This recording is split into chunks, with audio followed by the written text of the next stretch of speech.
आज हम बात करेंगे बनारस के उन 84 घाटों की जो अपने अंदर सदियों पुराना इतिहास, रहस्य और अनगिनत कहानियां समेटे हुए हैं।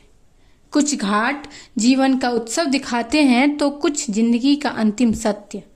तो चलिए चलते हैं महादेव की नगरी बनारस और जानते हैं इन घाटों की अनसुनी कहानियां। दुनिया में बहुत शहर हैं, लेकिन एक शहर ऐसा भी है जहां लोग सिर्फ जिंदगी जीने नहीं, जिंदगी के अंतिम सत्य को समझने भी आते हैं। जहां सुबह मंत्रों से शुरू होती है और रात जलती चिताओं के बीच खत्म। जहां हर घाट एक कहानी है, हर सीढ़ी पर सदियों का इतिहास बैठा है। ये है बनारस, महादेव की नगरी। गंगा किनारे बनी इन सीढ़ियों को घाट कहा जाता है, लेकिन बनारस में घाट सिर्फ सीढ़ियां नहीं हैं। ये मंदिर है, इतिहास है, जीवन है और कुछ घाट मौत का दरवाजा भी माने जाते हैं। कहा जाता है कि बनारस में कुल 84 घाट हैं और हर घाट की अपनी अलग कहानी है। सबसे पहली बात 80 घाट की। ये बनारस का सबसे जिंदा घाट माना जाता है।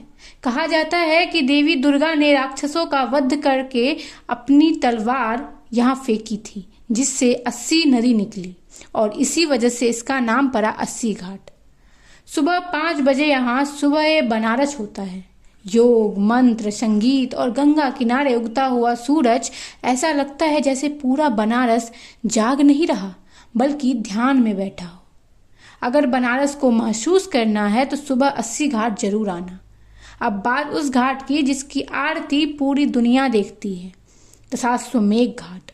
कहा जाता है कि भगवान ब्रह्मा ने यहाँ 10 अश्वमेध यज्ञ किए थे, इसीलिए इसका नाम पड़ा दशाश्वमेध। शाम होते ही पूरा घाट घंटियों, दीपों और मंत्रों से गूंज उठता है। हजारों लोग, सैकड़ों दिए और सामने बहती गंगा। ऐसा लगता है जैसे स्वर्ग धरती पर उतर आया हो।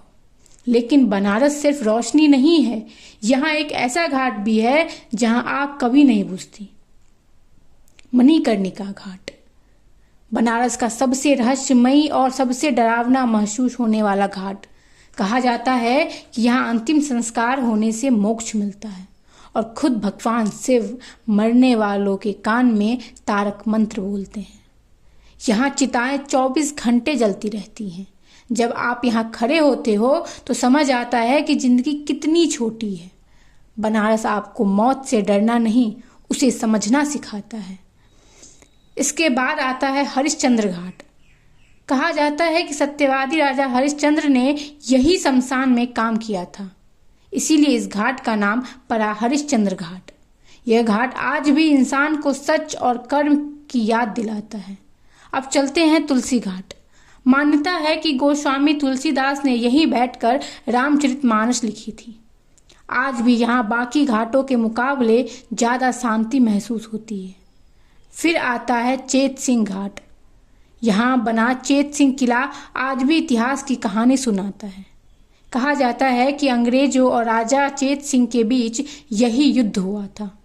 और जब बनारस का सबसे मिस्टीरियस घाट, सिंह इंडिया घाट। यह एक आधा डूबा हुआ मंदिर है। कहा जाता है कि भारी निर्माण की वजह से मंदिर धीरे धीरे गंगा में धंस गया, लेकिन आज भी वो मंदिर पानी के बीच खड़ा है, जैसे सदियों का राज छुपाए हुए हो। बनारस सिर्फ घूमने की जगह नहीं है, ये वो शहर है जहाँ समय रुक सा जाता है। जहाँ कोई घाट पर बैठकर संगीत सुन रहा होता है तो कोई वहीं अब जीवन का अंतिम सफर तय कर रहा होता है। यहाँ मौत भी डरावनी नहीं लगती। अगर जिंदगी में कभी मौका मिले तो एक बार बनारस जरूर आना। सुबह 80 घाट देखना, शाम दशाश्वमेध की आरती और रात मणिकर्णिका की आग। क्योंकि बनारस सिर्फ देखा नहीं जाता, बनारस महसूस किया जाता है। अगर आपको ये वीडियो पसंद आई हो तो वीडियो को लाइक करें, कमेंट करें, शेयर करें। धन्यवाद। हर हर महादेव।